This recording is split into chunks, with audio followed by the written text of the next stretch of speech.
Hey everyone, welcome back to my YouTube channel. Today I'll show you how to quickly create this stamp effect in Adobe Photoshop. Let's jump right into it. I'll start off with my text. It can be a graphic, it can be anything you want. And I'll right click and convert to Smart Object. First thing is double click on it, add an inner glow effect.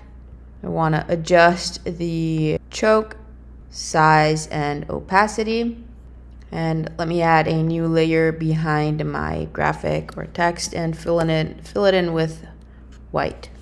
Next, go to Filter, Pixelate, Mezzotint, and in here I usually add medium dots or medium lines. You can play around with these and try them all out. We can also change them later on, so don't worry about it.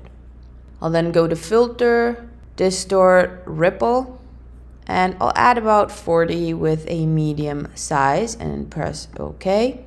Finally, go to Filter, Blur, Gaussian Blur, and I'll really add like a tiny bit, like 0.4.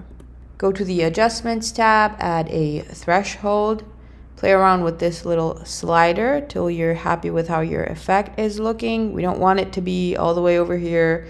This is more like of an ink bleed effect.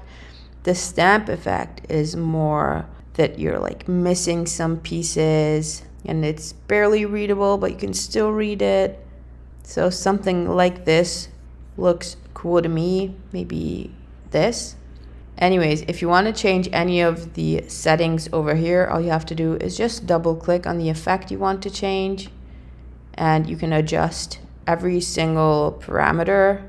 Once you're happy with how it's looking, you're selecting your background, your graphic, and your threshold effect.